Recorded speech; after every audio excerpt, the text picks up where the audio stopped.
Sweden میں قرآن کریم کی بے حرمتی، گستاخی، بے ادبی اس انداز سے کی گئی ہے کہ مسلمانوں کی غیرت کو للکارا گیا ہے۔ غیر مسلموں کو یہ سمجھنا چاہیے کہ مسلمان کسی نبی کی توہین نہیں کرتے، کسی نبی کے صحابی کی توہین نہیں کرتے اور کسی کتاب کی توہین نہیں کرتے۔ آج جو عیسائیوں کی بائبل ہے، اگرچہ وہ غلط ہے، تبدیل شدہ ہے، تغیر و تبدل ہے اس میں، اور اصلی بائبل تقریباً دنیا میں نایاب ہے، تو مسلمان تو اس کی گستاخی نہیں کرتا۔ اور اگر حقیقت میں انجیل، تورات، زبور دنیا میں موجود ہوں یا نہ موجود ہوں، مسلمان تو پھر بھی ان کی توہین نہیں سوچ سکتا، اس لیے کہ مسلمانوں کے عقیدے میں یہ چیز شامل ہے۔ آمنت باللہ، ہم ایمان لائے اللہ پر، و ملائکتہ، اس کے فرشتوں پر، و کتبہ، اس کی کتابوں پر، و رسولہ، اور اس کے رسولوں پر۔ یہ ایمان مفصل مسلمانوں کے عقائد میں جو چیزیں شامل ہیں وہ یہ ایمان مفصل ہے، اس میں رسولوں پر ایمان، کتابوں پر ایمان، فرشتوں پر ایمان۔ تو مسلمان کیسے توہین کر سکتا ہے؟ مسلمان کا تو ایمان مکمل نہیں ہوتا جب تک ان چیزوں پر ایمان نہ لائے۔ لیکن مغرب کو سوچنا چاہیے، مغرب کو اپنے گریبان میں دیکھنا چاہیے، مغرب کو اپنی تنگ نظری دور کرنی چاہیے۔ وہ اس قدر مسلمانوں سے خائف ہیں، اس قدر قرآن پاک کی عزت سے وہ خوف زدہ ہیں کہ سویڈن میں سرکاری طور پر قرآن پاک کی توہین کی گئی ہے۔ یہ پہلی مرتبہ ہوا ہے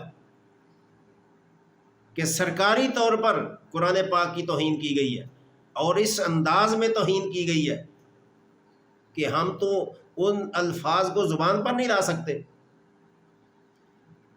اگر اہل مغرب یا کوئی بھی غیر مسلم ایمان نہیں لاتا تو نہ لاؤ، تمہارے ایمان نہ لانے سے کوئی قرآن کی عزت میں فرق پڑے گا، یا اللہ کی الوہیت میں فرق پڑنے لگا ہے، یا نبی کی نبوت میں کوئی فرق پڑتا ہے، یا صحابہ کی صداقت میں کوئی فرق پڑتا ہے، یا اولیاء امت کی کرامات میں کوئی فرق پڑتا ہے؟ تم نہیں ایمان لاتے، 1000 دفعہ نہ لاؤ، لیکن تمہیں یہ کوئی حق نہیں ہے کہ مسلمانوں کی کتاب کی بے ادبی کرو۔ یہ تمہاری تنگ نظری سامنے آئی ہے، تمہارا خوف زدہ ہونا سامنے آیا ہے، یہ تمہارے جو ہے اندر کی جو آگ ہے وہ باہر نکلی ہے، اور تم یہ سمجھتے ہو کہ ہم قرآن کو اس طرح اس کی توہین کر کے، کیا خیال ہے قرآن پاک کی عزت میں کوئی فرق آ جائے گا؟ یہ لاکھ مرتبہ بھی تم سوچو تو تمہاری یہ سوچ تمہارے اوپر ہے۔ مسلمان کے دل میں قرآن پاک کی عزت کم نہیں ہونے لگی، اور تمہیں زیادہ شوق ہے تو میدان میں آؤ۔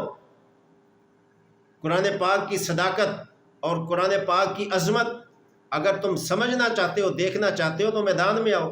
آج سے کئی سال پہلے یہ مقابلہ موازنہ ہو چکا ہے، پوری دنیا کی عیسائیت گھٹنے ٹیک کر بھی، الٹی لٹک کر بھی قرآن پاک کی عزت میں فرق نہیں ڈال سکتی۔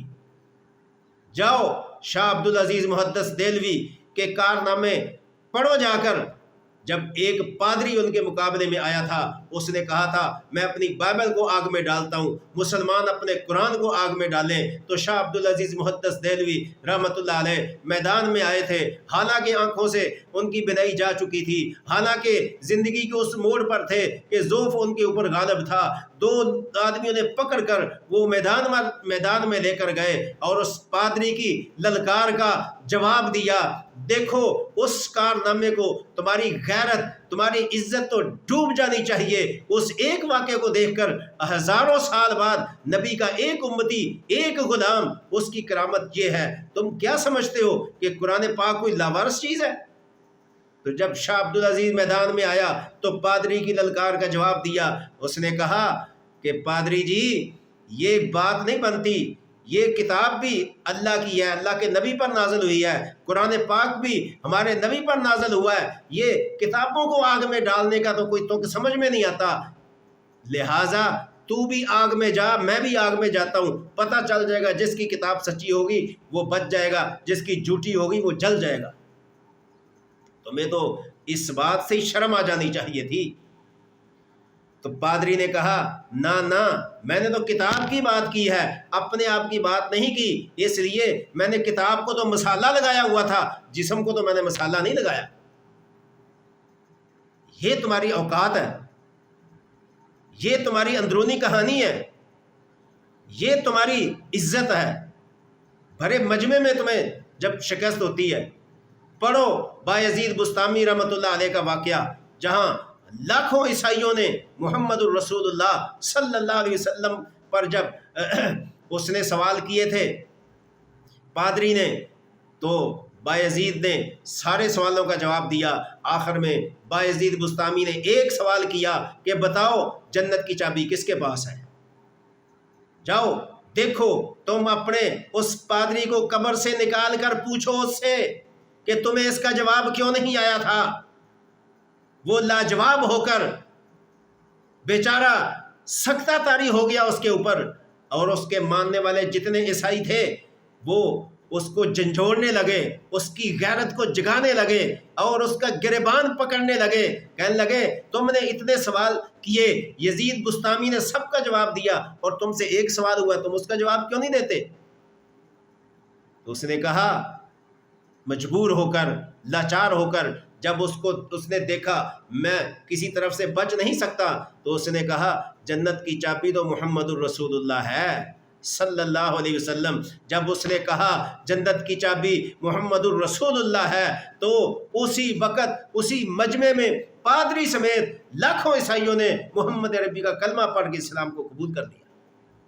تم کیا بات کرتے ہو؟ چلو یہ بات بڑی پرانی ہے، یہ نئی بات دیکھ لیں۔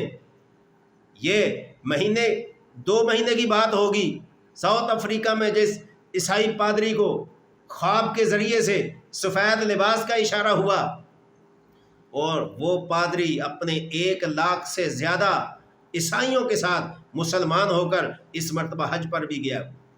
کیا تمہیں یہ قرآن پاک کا اعجاز آج تک نظر نہیں آ رہا؟ اس کے باوجود تم قرآن کی توہین کر کے سمجھتے ہو کہ مسلمانوں کی غیرت بیٹھ جائے گی، مسلمانوں کی عزت جو ہے وہ خاک میں مل جائے گی، مسلمان جو ہیں وہ اس کے خلاف سراپا احتجاج نہیں ہوں گے۔ بھول جاؤ اس چیز کو۔ مسلمان کٹ تو سکتا ہے، مر تو سکتا ہے، اپنے جسم کے ٹکڑے تو کروا سکتا ہے، اپنی کتاب پر سمجھوتا نہیں کر سکتا۔ سویڈن حکومت ہوش کے ناخن لے، ایسا نہ ہو پھر تم مجبور ہو جاؤ کہ ہم کوئی قانون سازی کریں۔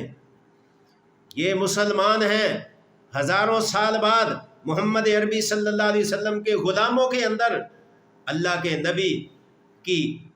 نبی کی سنت اور شریعت نظر آتی ہے، اور صحابہ کی صداقت نظر آتی ہے۔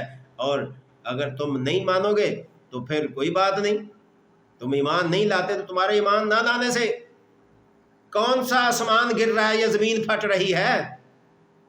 ابو جہل بھی تو ایمان نہیں لایا تھا، کیا کر لیا اس نے؟ ابو لہب بھی تو ایمان نہیں لایا تھا، اس نے کیا کر لیا ہے؟